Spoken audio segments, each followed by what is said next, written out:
Hello बच्चों, आप सभी का स्वागत है आपके अपने YouTube चैनल सक्सेसफुल बीईओएस में।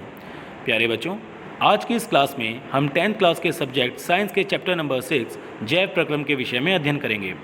बच्चों, जैसे कि पिछली क्लासेस में हमने पार्ट 1 और पार्ट 2 में इस चैप्टर से जुड़े बहुत सारे टॉपिक्स को कवर किया था, तो बच्चों आज की इस क्लास में हम कवर करेंगे श्वसन।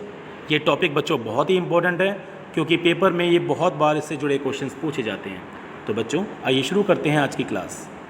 श्वसन। बच्चों, जब हम सांस लेते हैं तो सांस लेने के दौरान ऑक्सीजन हमारे शरीर में प्रवेश करती है और जो खाना हम खाते हैं वो अंतिम उत्पाद उसका बच्चों ग्लूकोज होता है। जैसे कि मैंने पिछली क्लास में आपको बताया था कि जो खाना हम खाते हैं वो अलग अलग शरीर के हिस्सों में जाकर उसका पाचन होता है और अंतिम जो प्रोडक्ट प्राप्त होता है हमारे शरीर को वो होता है ग्लूकोज। अब बच्चों ग्लूकोज क्या होता है, वो कोशिका द्रव में जाकर पायरुवेट और ऊर्जा में विखंडित हो जाता है। और वो भी बच्चों जब ऑक्सीजन हम शरीर में हमारे आती है तो उसकी प्रेजेंस में ये सारे कार्य होते हैं और कोशिका द्रव में ग्लूकोज विखंडित हो जाता है पायरुवेट तथा ऊर्जा में।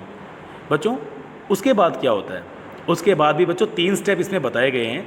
यदि शरीर में ऑक्सीजन की अनुपस्थिति हो, यदि ऑक्सीजन हमारे शरीर में प्रॉपर तरीके से ना हो और यदि ऑक्सीजन का अभाव हो, अर्थात ऑक्सीजन बहुत कम मात्रा में हमारे शरीर में हो, वो तब होता है बच्चों जब हम एक्सरसाइज करते हैं, रनिंग करते हैं या कोई भी ऐसा हैवी काम करते हैं जिससे हमारे शरीर पर लोड पड़ता है, जोर पड़ता है। तो ऐसे में बच्चों ऑक्सीजन का अभाव हमारे शरीर में हो जाता है एक्सरसाइज या फिर कसरत के दौरान। और तीसरी कंडीशन है बच्चों ऑक्सीजन की उपस्थिति। यदि ऑक्सीजन प्रचुर मात्रा में हमारे शरीर में उपस्थित है तो क्या होता है। तो बच्चों ग्लूकोज कोशिका द्रव में जाकर पायरुवेट तथा ऊर्जा में विखंडित हो जाती है और जब शरीर में अनुपस्थिति होती है ऑक्सीजन की तब क्या होता है, तब बच्चों ये पायरुवेट बदल जाता है इथेनॉल, कार्बन डाइऑक्साइड गैस तथा ऊर्जा में।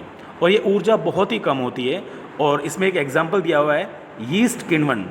जब बच्चों यीस्ट का किण्वन होता है, जब यीस्ट में ऐसी अभिक्रिया होती है तो जो अभिक्रिया होती है उसके दौरान यही इथेनॉल, कार्बन डाइऑक्साइड गैस और ऊर्जा निकलती है और यही एग्जाम्पल बच्चों इस यीस्ट किण्वन में आपको बताया हुआ है। तो ऐसे में जो ऊर्जा प्राप्त होती है ये बहुत ही कम मात्रा में ऊर्जा होती है, राइट। अब उसके बाद सेकंड वाला देखो बच्चों, जब ऑक्सीजन का शरीर में अभाव होता है तब क्या होता है।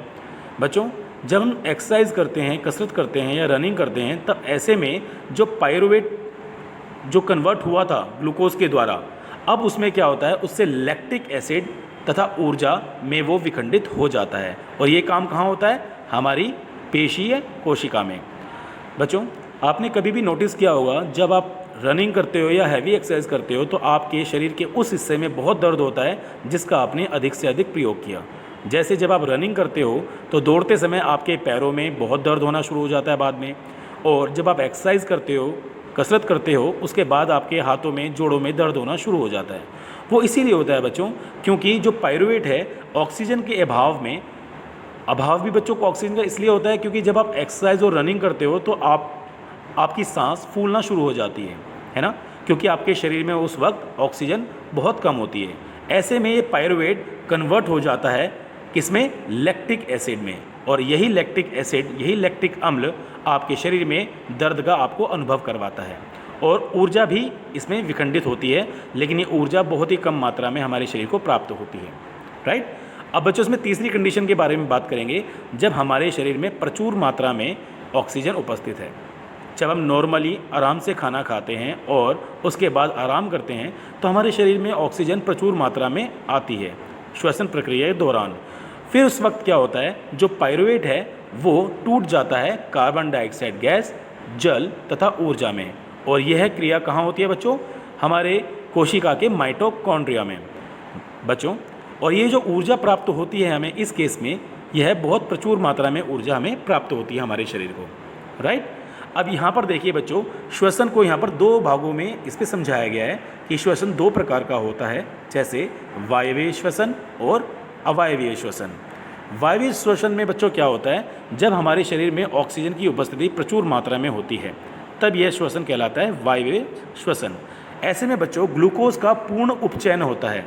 मैंने कहा ना, जो ये ग्लूकोज है ये ऑक्सीजन की उपस्थिति में इसका प्रचुर मात्रा में इसका उपचयन होता है तथा पायरुवेट में कन्वर्ट होने के बाद ये कार्बन डाइऑक्साइड गैस, जल तथा ऊर्जा में विखंडित हो जाता है और ये जो ऊर्जा होती है ये बहुत अधिक मात्रा में प्राप्त होती है।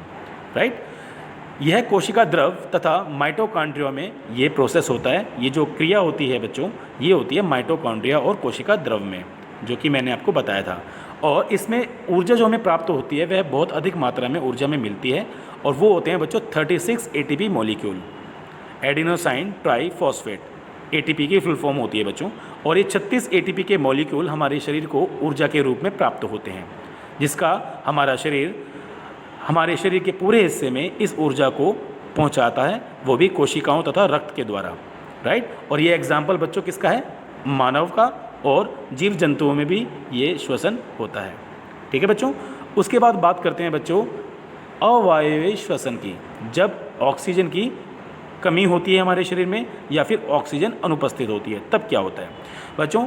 ऐसे में ग्लूकोज का अपूर्ण अपचयन होता है। जो ग्लूकोज है उसका उपचयन बहुत ही कम मात्रा में होता है, अपूर्ण रूप से होता है, जिससे कि क्या प्राप्त होता है हमें? Ethanol, lactic acid, carbon dioxide gas और थोड़ी सी ऊर्जा। यहाँ देखिए बच्चों, जैसे ऑक्सीजन की अनुपस्थिति थी तो क्या प्राप्त हुआ था हमें? एथेनॉल और कार्बन डाइऑक्साइड, जो कि यहाँ पर आपको बताया हुआ है बच्चों, इथेनॉल और कार्बन डाइऑक्साइड गैस।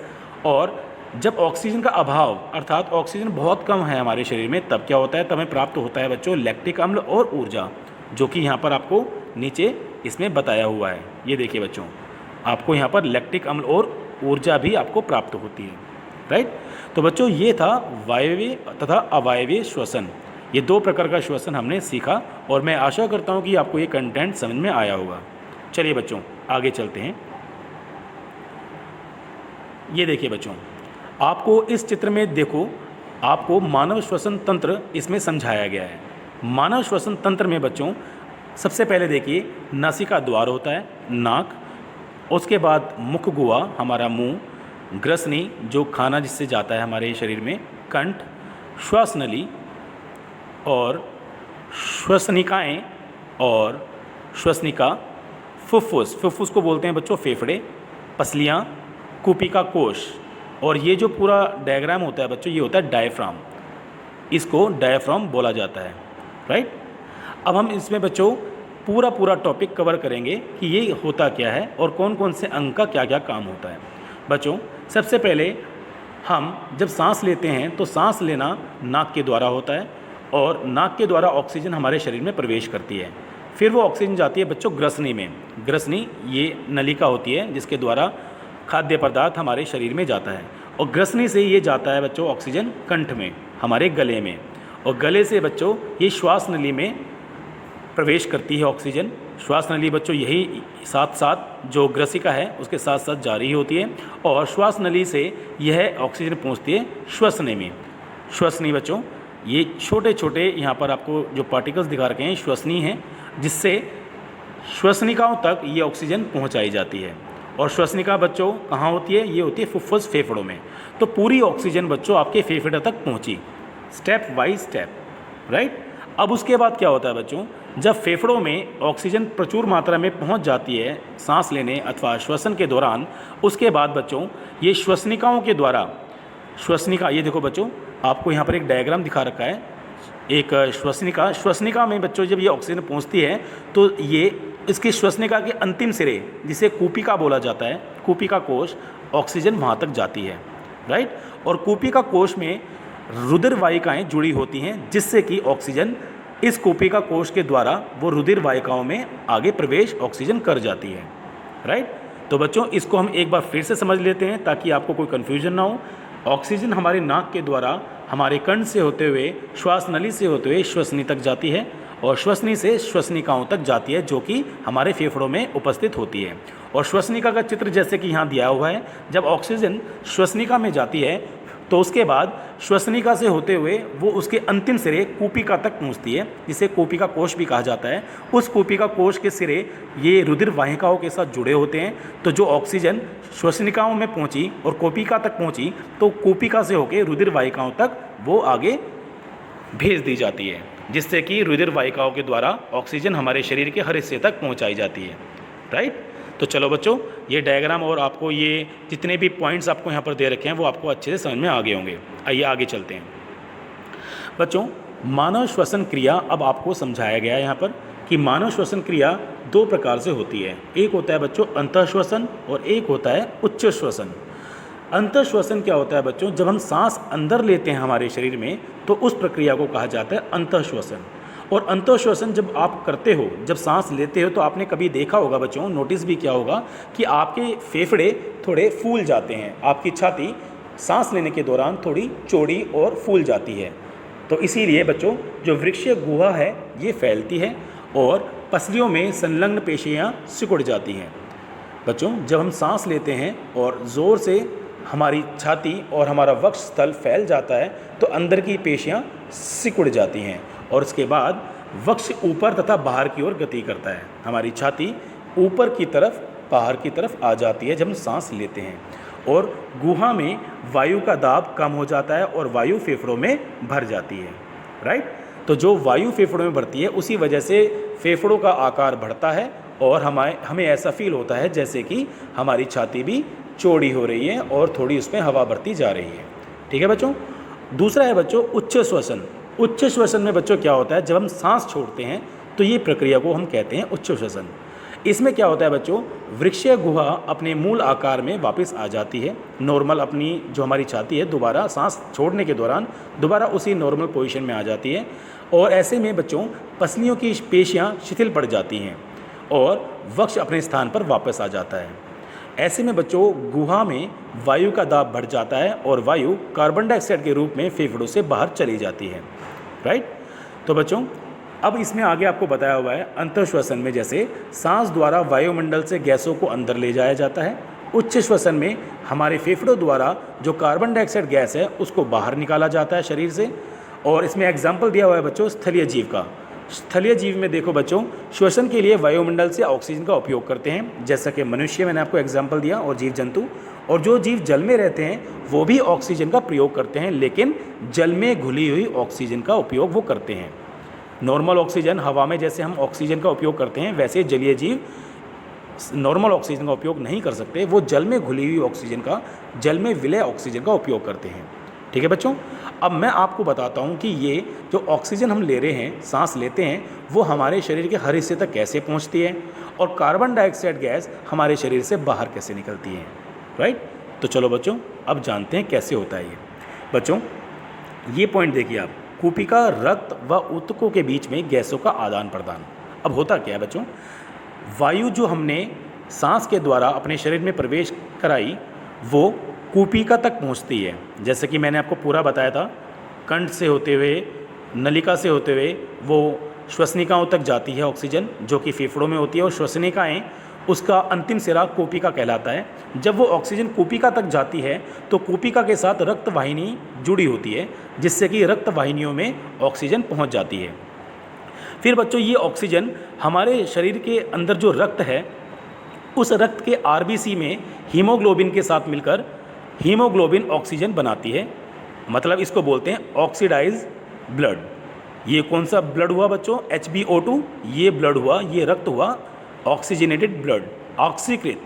इसे हिंदी में बोलते हैं बच्चों ऑक्सीकृत रक्त। ठीक है, ऑक्सीकृत रक्त।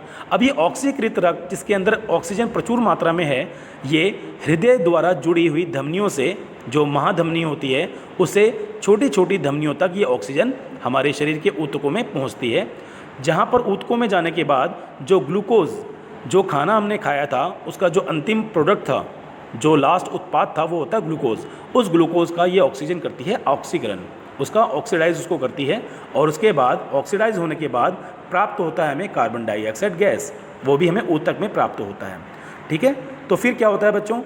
ऊतकों में से ये कार्बन डाइऑक्साइड गैस दोबारा रक्त वाहिकाओं में आती है, और रक्त वाहिकाओं में से होते होते इसका कार्बन डाइऑक्साइड गैस का रक्त में विसरण, अर्थात रक्त में पूरी तरह से ये कार्बन डाइऑक्साइड गैस मिल जाती है, और उस रक्त के द्वारा ये दोबारा रक्त वाहिकाओं के द्वारा ये कूपिका तक ये कार्बन डाइऑक्साइड गैस आती है, और फिर कूपिका कोश में इसका विसरण होता है, और उसके बाद जब हम सांस छोड़ते हैं तो कार्बन डाइऑक्साइड गैस हमारी नासिका द्वार के द्वारा, हमारे नाक के द्वारा बाहर छोड़ दी जाती है।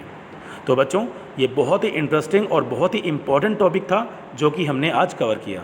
तो बच्चों मैं आशा करता हूँ कि आपको ये पूरा कंटेंट आज समझ में आया होगा और इस चैप्टर का बचा हुआ बाकी पोर्शन हम अगले पार्ट में कंप्लीट करेंगे। तो बच्चों, बहुत बहुत शुक्रिया आपका जो आपने अपना वैल्यूएबल और कीमती वक्त इस वीडियो को दिया और इस कंटेंट को आपने समझने का प्रयास किया। तो बच्चों, जिस प्रकार आप हमेशा से मेहनत करते हो मेरी वीडियो को देखकर, मैं आपसे आशा करता हूं कि आज का कंटेंट भी आपने बहुत अच्छे से समझने का प्रयास किया होगा। और बच्चों, लिख लिख के आप इसकी प्रैक्टिस करना, क्योंकि ये जो मैंने अभी आपको बताया है ये आपको तभी याद रह पाएगा जब आप इसको लिख लिख कर इसकी प्रैक्टिस करोगे। राइट? तो बच्चों, बहुत बहुत शुक्रिया आपका। Thank you so much.